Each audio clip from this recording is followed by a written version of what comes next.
Selamat datang untuk kalian para penonton baru. Selamat datang di channel saya, Nanang Shaim.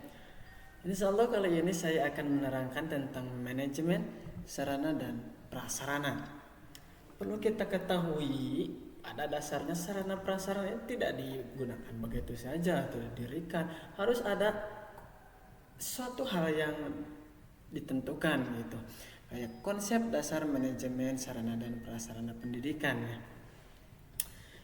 Itu nama asli saya, Nanang Qasim. Untuk sebelumnya terima kasih kepada Sekolah Tinggi Ilmu Tarbiyah Az-Zahra Tasikmalaya dan kepada dosen kami Bapak Agus Abdullah MPD. Di sini saya akan menerangkan. Nah, kita lihat pembahasannya. Ada pengertian manajemen sarana dan prasarana atau kita singkat sebagai SARPRAS, ya kan. Kemudian ada tujuan manajemen SARPRAS. Yang terakhir ada prinsip-prinsip SARPRAS. Nah, sebelum pada itu kita harus tahu dulu nih, SARPRAS itu apa, sarana prasarana itu apa, sarana itu apa, prasarana itu apa. Mungkin udah kita tahu ya, banyak ya, kayak di Google ataupun di media sosial lainnya kita bisa cari manajemen SARPRAS. Nah, bakal muncul apa itu sarana, itu prasarana, dimulai dari bentuk bahasa hingga akhirnya baca-bacalah. Dan mungkin di sini hanya saya akan menerangkan sedikit saja dari PowerPoint yang telah saya buat. Satu, pengertian manajemen SARPRAS dikutip dari Kementerian Pendidikan Nasional 2013. Manajemen SARPRAS, sarana dan prasarana, adalah pengaturan sarana dan prasarana yang meliputi kegiatan merencanakan, mengorganisir, melaksanakan, dan mengevaluasi program-program kegiatan sarana dan prasarana di sekolah dengan berpedoman dan prinsip-prinsip implementasi manajemen. Mungkin dari manajemen adalah pengelolaan sarana prasarana, berarti sarana prasarana itu enggak dianggurkan. Kalau istilahnya mah ada kelas diatur gitu, dimulai nih maunya buat apaan, ini buat apaan, terus nanti kalau udah ada apa yang akan diorganisir terus gimana gitu kan. Itu tentang manajemen ya, kayak seperti itu.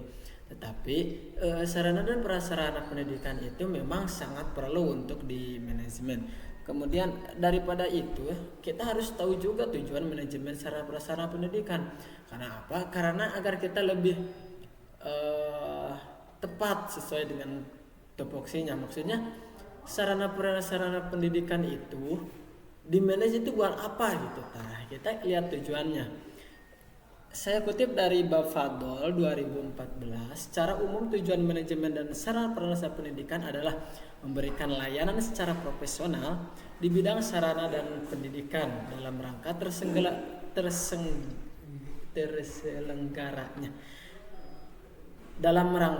terselenggaranya proses pendidikan secara efektif dan efisien. Nah, kemudian Bapak Dol juga merinci dari tujuan itu. Dari tujuan secara umum ada 3 rincian. Pertama, untuk mengupayakan pengadaan sarana dan prasarana pendidikan melalui sistem perencanaan dan pengadaan yang hati-hati dan seksama.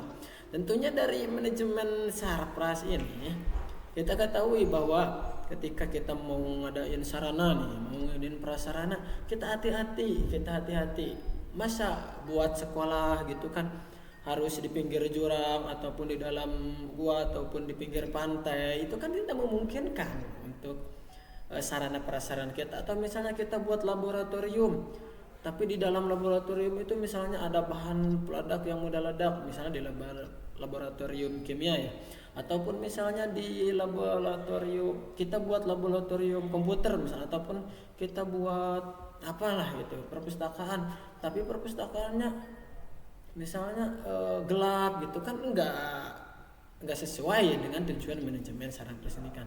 Nah, di sini manajemen dibutuhkan dalam sarana dan prasarana pendidikan.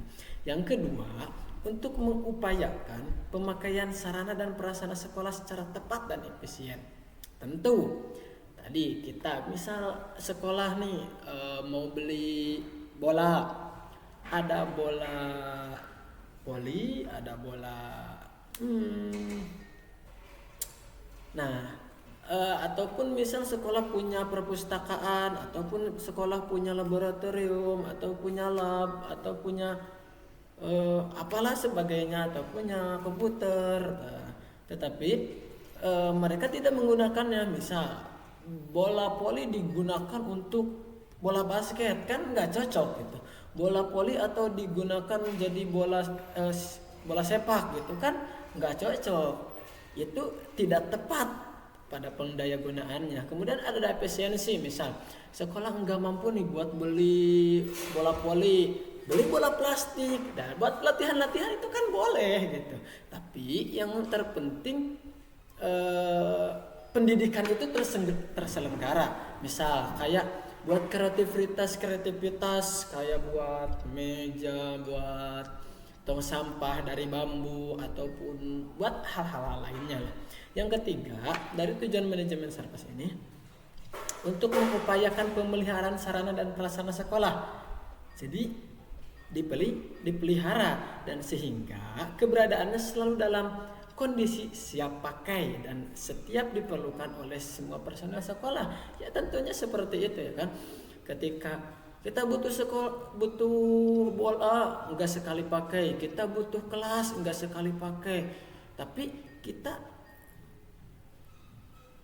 Tetapi manajemen inilah yang mengatur semuanya. Jadi ketika kita butuh kelas udah ada. Ketika guru butuh buku paketnya udah ada. Ketika siswa butuh board atau butuh pulpen atau butuh bangku kelasnya udah ada. Ketika siswa olahraga butuh lapangannya ada. Nah, jadi siap pakai ini perlu pengelolaan dan pendayagunaan pemeliharaannya dengan tujuan konservasi. Namun tidak terkait daripada itu, kita juga harus tahu tentang prinsip-prinsipnya. Nah, ini dia prinsip-prinsip manajemen sarana dan prasarana pendidikan. Dikutip lagi dari Bapak Dol 2014, ada 5 prinsip menurut Bapak Dol. Yang pertama, prinsip pencapaian tujuan. Yang kedua, prinsip efisiensi. Yang ketiga, prinsip administratif. Yang keempat, prinsip kejelasan tanggung jawab. Dan yang kelima, prinsip kekohesifan. Ada yang tahu prinsip pencapaian tujuan? Next, kita lihat prinsip-prinsip yang pertama, prinsip pencapaian tujuan. Maksudnya gimana sih? Nah, pada dasarnya manajemen sarana dan prasarana pendidikan, balik lagi ya, dilakukan dengan maksud agar semua fasilitas sekolah dan dalam keadaan kondisi siap pakai. Berarti sesuai tadi ya, sesuai dari tujuan manajemen Sarpas ya kan. Tadi dari nomor 3 ada siap pakai. Nah, ini juga prinsip pencapaian tujuan. Yang kedua, prinsip efisiensi. Prinsip efisiensi itu berkaitan dengan semua kegiatan pengadaan sarana dan prasarana sekolah dilakukan dengan perencanaan yang hati-hati sehingga bisa memperoleh fasilitas yang berkualitas baik dengan harga relatif murah. Kayak misalkan banyak butuh bola sepak, butuh bola voli, butuh buku-buku bacaan buat perpus, butuh komputer buat lab ataupun bahan-bahan kimia lainnya.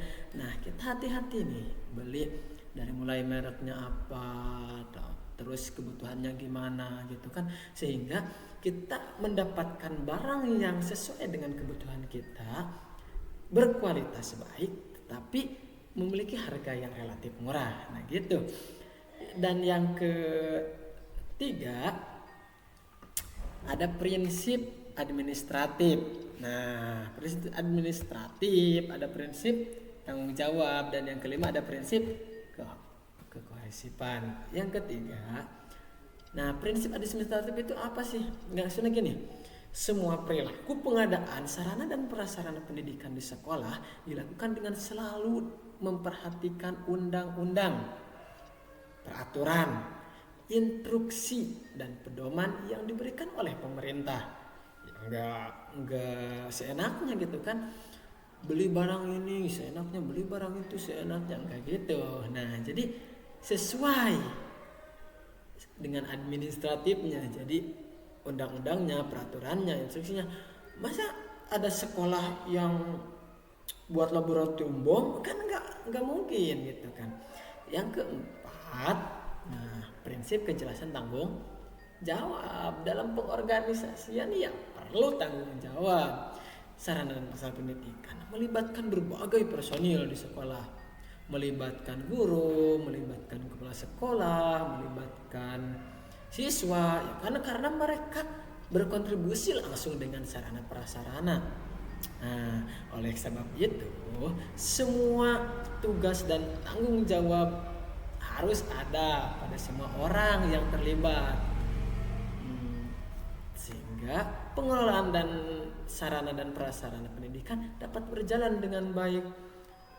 Pengelolaan kelas itu kan harus ada tanggung jawab dari siswanya, harus ada tanggung jawab dari gurunya, harus ada tanggung jawab dari kepala sekolahnya, para pendidiknya, kependidikannya, gitu kan, harus ada tanggung jawab dan harus ada kontribusi yang jelas gitu. Yang kelima, prinsip kekohesivan. Ini berarti manajemen sarana dan prasarana pendidikan di sekolah hendaknya terrealisasikan dalam bentuk proses kerja sekolah yang sangat kompak, ya kan? Maksudnya apa-apa itu tentang sarana prasarana pendidikan, tentunya kan mau bangun kelas harus ada kekompakan, mau ngejaga komputer harus ada kekompakan. Masa yang ini ngejaga, yang ini ngerusak, kan nggak gitu. Mungkin ada pertanyaan ataupun kritik, silahkan komen. Jangan lupa like, subscribe. Bang, ataupun ada saran misalnya, Bang, terlalu gimana gitu buat penjelasannya, atau bisa diulangi, ya ulangi aja sendiri gitu kan. Play, kembali ke ulang. Penjelasan mungkin ya terlalu cepat ataupun mungkin terlalu gak kedengeran misalnya, ataupun bahasanya yang rancu, mohon dimaafkan. Ya mungkin itu yang dapat saya terima. Thanks, subscribe, share, comment, dan like.